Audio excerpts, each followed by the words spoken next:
My people, my people, my people, many of us feel concerned or overwhelmed by what is happening with the novel coronavirus around the world and here in Jamaica. It is no different for our beautiful children.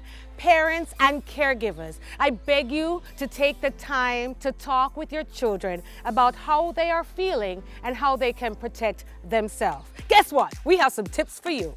Help your children not to panic. You know, sometimes when children hear the word corona or COVID-19, they panic, they get worried, and that's okay. But it's up to us to help settle their nerves. First thing we need to do is be calm as parents and adults. Stop. Breathe in, breathe out. And now is the time to start the conversation with your children to find out what they've heard or what they know. And then use age-appropriate language that your children will understand so that they can explore their fears and to comfort them.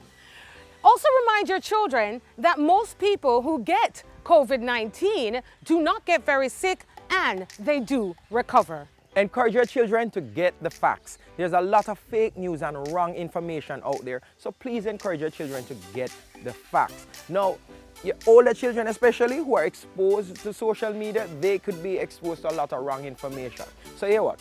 If your child asks you a question and you do not know the answer, now is not the time to guess. What you're going to do is you're going to check reliable sources. You're going to check the World Health Organization. You're going to check PAHO, the Pan American Health Organization. You're going to check the Ministry of Health and Wellness. And of course, you're going to check UNICEF.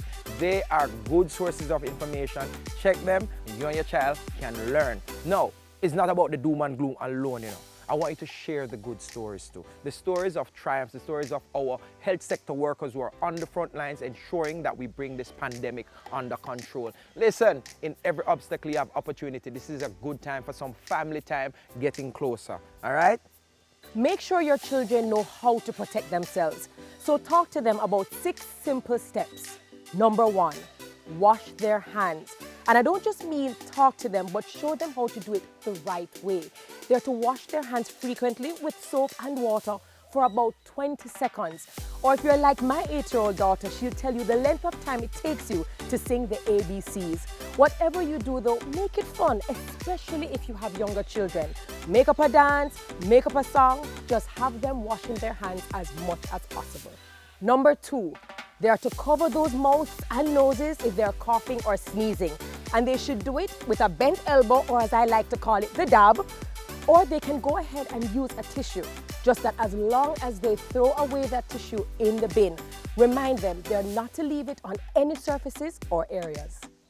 Number 3, and this is an important one, avoid close contact with persons who might have the cold or flu-like symptoms, but also remind your children not to be unkind to those persons who might be sick. We want to show them love and respect in all of this. Number 4, and I know this is a hard one, but remind your children to avoid touching their face as much as possible. Number 5, use or create new ways of greetings. You heard me. No hugs, no handshakes, no high fives. How about those air hugs, those namastes, the foot knocking, the wagwan? Whatever you do, keep your distance. Number 6, advise your children to tell you or another adult right away if they are feeling sick or displaying symptoms such as coughing, shortness of breath, or fever. Just let them know that this is extremely important so that you can get them the medical help they really need. Now listen, the coronavirus thing, it's a new issue for both adults as well as the children. So while you're teaching them, be patient. Make sure that it is conversational. Make sure you're holding a reasoning. This is not a beat and teach kind of situation, all right? And the most important thing for you to remember is that children live what they learn. So while you're teaching them, you have to be doing it as well. So just stay safe.